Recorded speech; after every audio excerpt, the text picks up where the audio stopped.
Rachida Dati est officiellement notre ministre de la Culture depuis le 12 janvier 2024. Mais avant d'accepter le poste, elle a dû s'assurer que certains de ses piliers validaient ce nouveau challenge qui fait tant parler.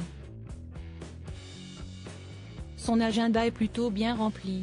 Rachida Dati, qui est maire du 7e arrondissement de Paris et travaille au Conseil de Paris, a accepté le poste de ministre de la Culture sous le gouvernement Macron-Attal lors du remaniement.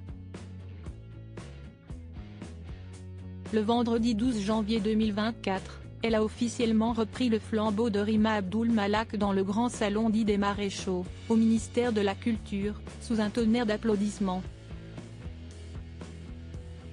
Mais avant de dire oui pour de bon à notre nouveau Premier ministre, elle tenait à obtenir la validation de deux personnes.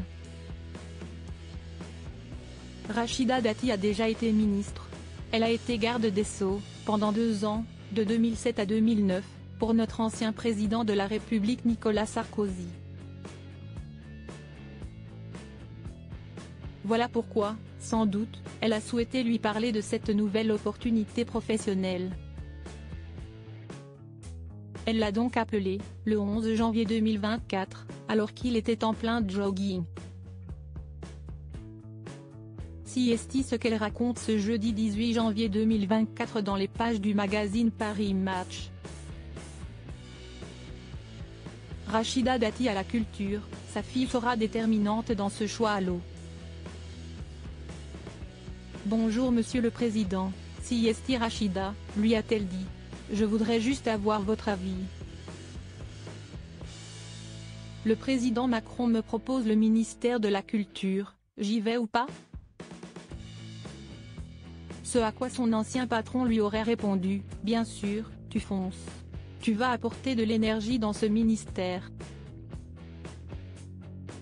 Et puis, n'oublie pas que le monde de la culture, ce sont d'abord les Français. Il y a une autre personne, très chère à son cœur, qui a eu plus que son mot à dire. Il s'agit de Sora, qu'elle a eue en janvier 2009. L'identité du papa n'a jamais été officiellement dévoilée, mais Dominique Dessaigne a été reconnu comme son père par la justice.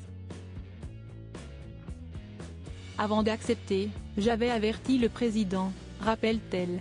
Je veux d'abord que ma fille, Sora, soit d'accord et ensuite avoir le feu vert de Nicolas Sarkozy.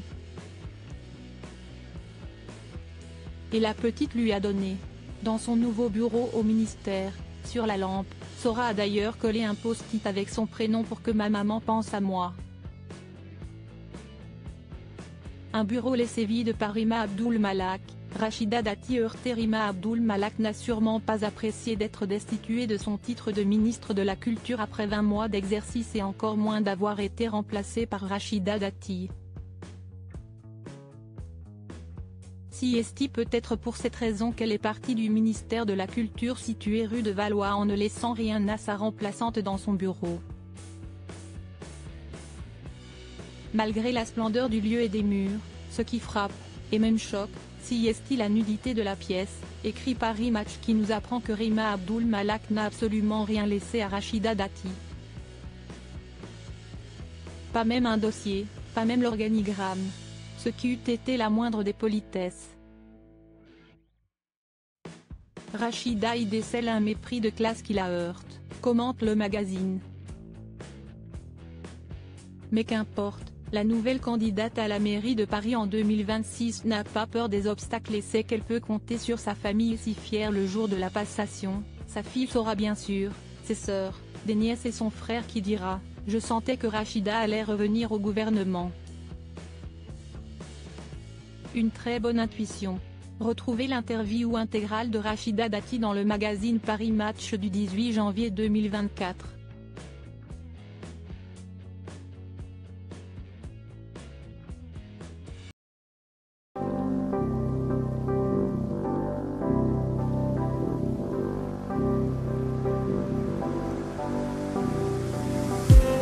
I just